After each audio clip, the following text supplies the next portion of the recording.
Ooh.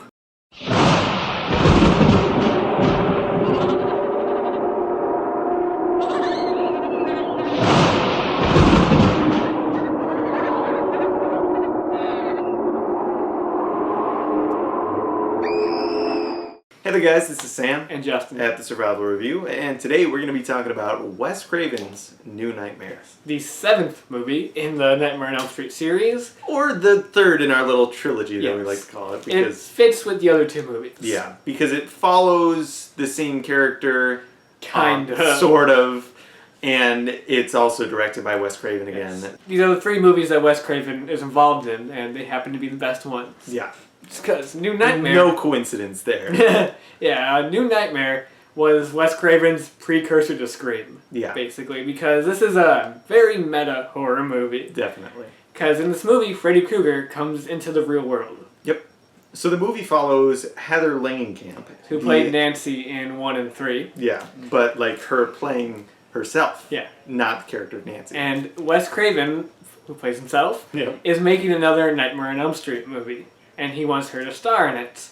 But then a lot of weird stuff starts happening. Her husband, who's been secretly working on the new Freddy glove, gets killed. Yep. And also has slash marks on his chest Yeah. from a car accident. Yeah. And and a lot of things go wrong with her son, who just starts acting all tons of screwed up. Yeah, he's just a creepy kid. He really is. Like He really is. he does a good job of playing Yes. a creepy kid. Yes, he does a really good job. And then, so yeah, that's basically the gist of the movie. And she has to try to defeat Freddy in the real world. Yeah. And that's cool, because that's the main connection between all these 3 movies is the character of Nancy. Mhm. Or at least Heather Langenkamp being in all 3 movies. Yeah. But it works, she's kind of playing a variation of her character by the end of the movie, of the Nancy character. And it's a really interesting story. It is. It's an interesting take that you didn't think they would actually follow through on. You didn't think they would actually do this for a movie. No, this sounds like something that somebody would throw out there and be like, nah, that would never work. Yeah. But they actually made it work. Or something like Wes Craven would be like, well, I had this idea one time, but the studio shot it down. Yeah. Like, you didn't think this would actually happen, but it's really unique. It is. Really interesting. It's great seeing Robert Englund as himself in the movie. Yeah. He also plays Freddy. And he plays but Or like, in the end credits it says Freddy's played by himself. yeah, which is cool. But yeah, like everybody is really good in the movie. It's really cool seeing like inside the behind the scenes of a movie.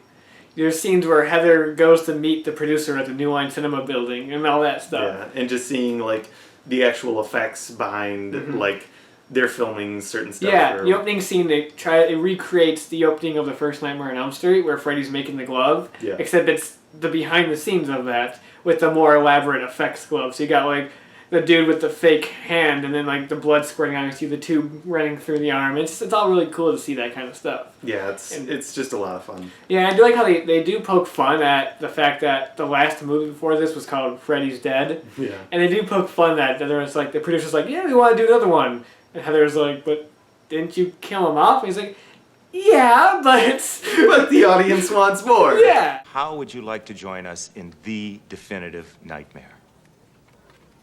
I thought you killed Freddy off. Well, we did, but the fans, God bless them, they're clamoring for more. Because Freddy's still technically dead in the movies. This is Freddy in real life. This is Demon Freddy. Yeah, Like, because there's a scene where Wes Craven explains what's going on. It's a little ridiculous. It's like the first movie was made and that kind of like... it like kept the demon at bay. Yes. Like in this fictional world. That's where he was like Yeah. kept. And the movies subsequently kept him under. But since they killed Freddy, he's now escaping this movie world and coming into the real world. Yes. And It's a little far-fetched. But a little bit, but if you can buy like people going into dreams and being killed, you could buy this. if you could buy Nancy taking a hat out of her dream in the first movie, you can buy this. It works for this kind of movie, and it's a really cool concept. Though Yeah. I will say it doesn't do as much with it as it could have. Yeah. I don't know. I feel like there's other things it could have done because it kind of at times gives your typical horror movie tropes and stuff like that. I do like how the movie's not a slasher movie. Yeah. Really, It's not really a slasher movie at all. It's even more psychological because you have Heather dealing with her son, going on stuff, and whatever the son's going through, which is really crazy and really screwed up. Yeah. All the stuff that happens to him in the movie, so it's a bit more psychological, and I just like that. It doesn't feel like any of the other Elm Street movies. It's true. It's really its own kind of movie. Yes, it really is its own unique thing, which is really cool. And then Freddy in the movie, Miss me. they change Freddy's look. They just tweak it a bit. He wears a trench coat now. There's more green on his sweatshirt, and his makeup is different. Yeah. And he's more serious. This is dark Freddy. Yes. This is probably as dark as he's been since the first one. Yes. So He still has a couple moments, especially the climax of the movie, where like his mouth grows larger and like his tongue flies out. It's a mix between Elm Street 1 and 3, Freddy.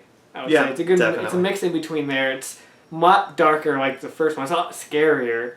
Probably the scariest he's actually been. Not just dark, but scariest he's been since the first movie. He really is frightening in this movie. And then he still has some of that humor. He still has a couple lines, like when he kills the babysitter and goes like, Ever play Skin the Cat? I do wish the look of Freddy, they would have gone a little bit farther with it. I don't know, I feel like it would have been cooler if he was a bit different. He has a different glove, but I don't know, I feel it would have been cooler. It's not really a flaw, but it just would have been cooler if he went a little bit farther with the design. It's just something that, could have been a little bit better. Yeah, and then one of the missed opportunities is would be a scene where Robert Englund meets Freddy. Yeah, that never happens. No. And Robert Englund's role in the movie is actually pretty small. I mean, as himself. Yeah. His role as himself is pretty small. I mean, he plays Freddy too, so it's he's obviously in the movie a decent bit. Yeah, but it would have been cool to have a scene where they meet up and just, what happened?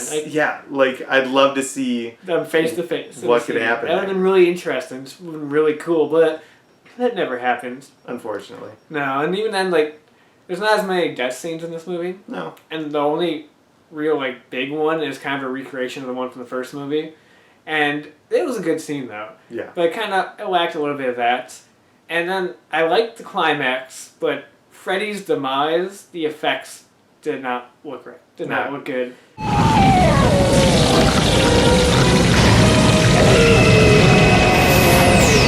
I get it what they're going for, but the effects did not work. Yeah, I agree. It looks really outdated.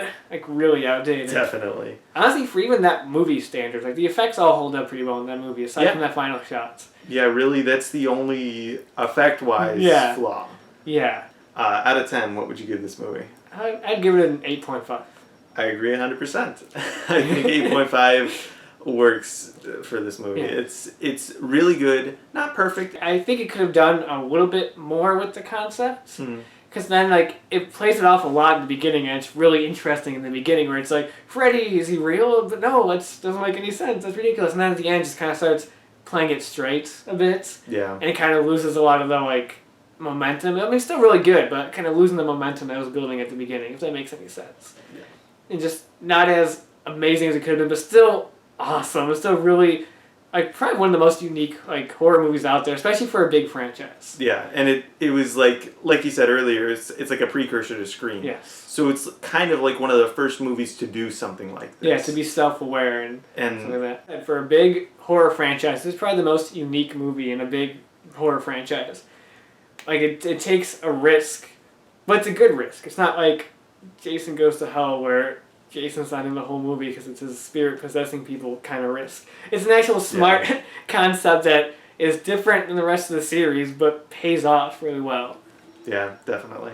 So those are the 3 Nightmare on Elm Street movies that we recommend. Yeah. I mean, I still recommend watching the series in general if you like those movies, because they're all entertaining aside from Freddy's Dead. Yeah, which I wouldn't. I mean, it's bad. It's a bad movie, but there are worse movies out there. Yeah.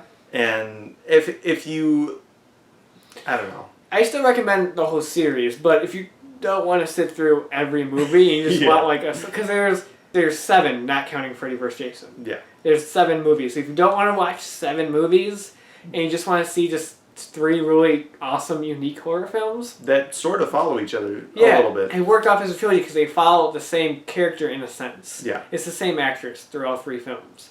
So if you want to see some really unique horror films, check out Elm Street 1, then 3, The Dream Warriors, and then New Nightmare. Yeah. And you get a very satisfying series of films. Yeah. That's very different than typical horror movies and typical slasher movies. Definitely. Very and they're unique. really, really memorable movies. Yes. So that's about all we've got to say about the Nightmare on Elm Street trilogy, in a sense. But we'll be back with more horror movies, like we normally do this month, talking about a bunch of different horror films and those other horror series and stuff like that. Yeah. So until next time, we'll talk to you guys later.